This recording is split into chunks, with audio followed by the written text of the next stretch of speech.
Ladies and gentlemen, we are here in Kigali, Rwanda. I know you know already because I've been making a lot of noise everywhere. TikTok, on YouTube, Instagram, X.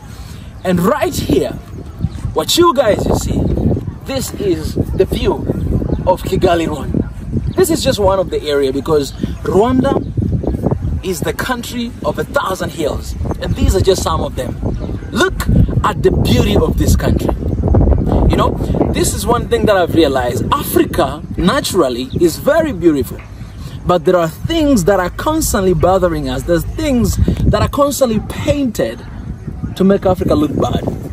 Why we don't see on a media Rwanda like this? Why we don't see something like this? Why do you have to go to somewhere, to a place, you find kids without shoes, kids with flies are coming to their mouth and eyes? That's what you want to see.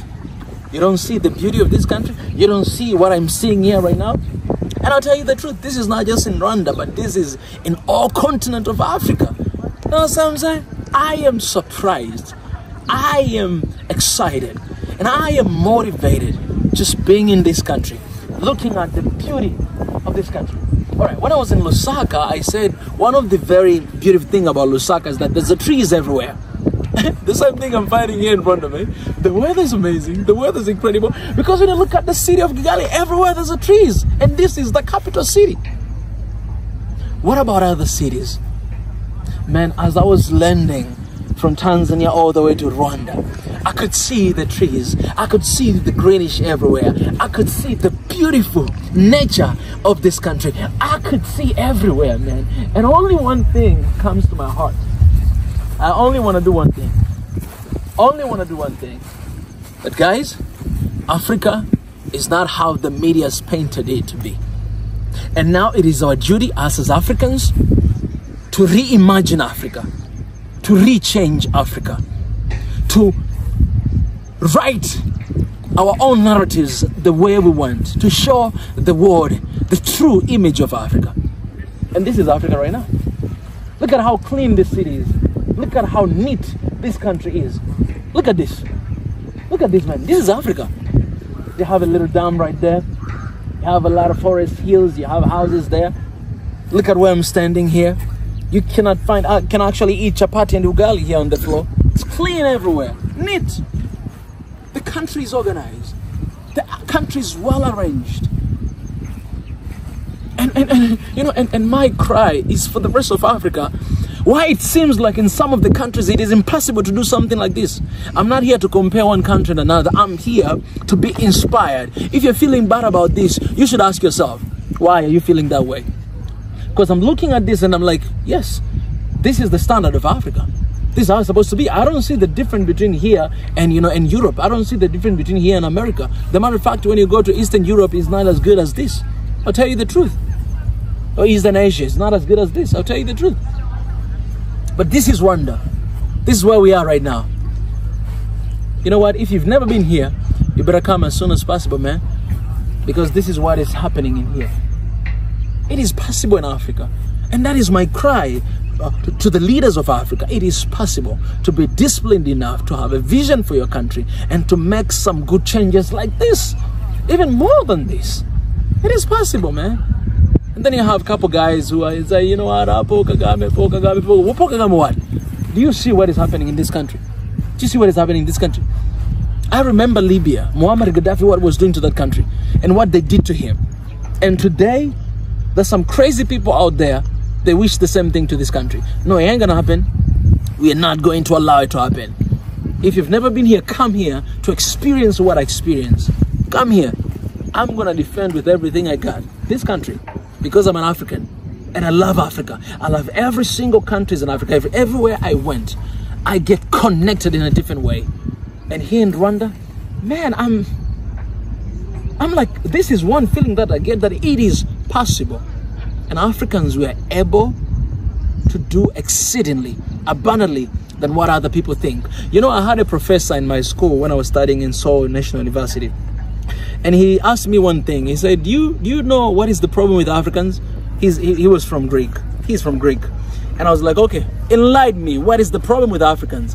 He said, a lot of Africans are smart. They can actually do very well in the exams. They're good. Everybody I met here in the university, they're good, but they have only one problem. He said, disciplined. They're not disciplined enough. You know, back then I agree with him, but today I disagree with him because I'm here in Rwanda and I see how people are well disciplined. People are disciplined. People are well organized. And that's why I want to have a conversation with His Excellence. Because there must be something that we don't know. There must be something that he does right and we don't know and we're not doing it right. We need to be brave enough and matured enough to appreciate and to acknowledge when someone is doing better than you. And this country, something is being done right. And I want to know. Not from afar, I want to be there right next to His Excellence and ask him, His Excellence, we are the leaders of tomorrow. What do we supposed to do to bring about something like this? Some people, they say, you know what, don't be fooled by the external or whatever. People are suffering. Man, let me tell you this, man. Where, you know, show me the country that people are not suffering inside. Show me. Not only Africa, go to Europe, go to America, show me. I've traveled, I've seen. Show me the place where people are not suffering inside. Show me. Show me where everything is just like heaven on earth. Show me. I'm waiting to hear from you. You cannot find nowhere. Nowhere. So as much as Rwanda has its own challenges, Rwanda has its own success. And you're looking at it. You're looking at it. Come, man. Come. You're looking at it. Look at it. Look at it. Show them. Look at it. Look at it.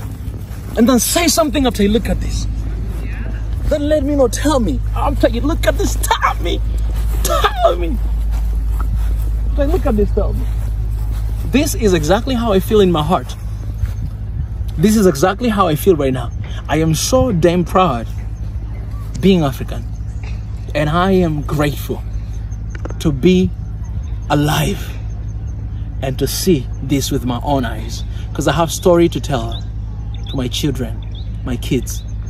Tell them that, you know what, don't let nobody look down on you. Don't let nobody tell you otherwise. Don't let nobody tell you where you're coming from. Don't let nobody tells you that you're poor or you're colonized, that you're a slave. No.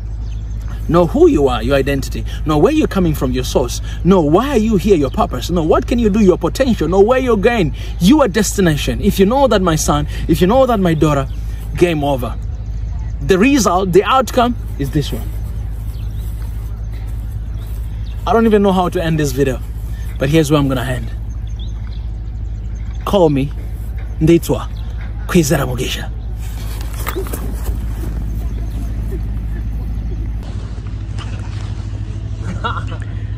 Brother, we're here in Rwanda, Kigali, and I am surprised with this country. This country amazes me. This country proves and shows me that it is possible to achieve our dreams in Africa. It is possible to have Africa of our dreams.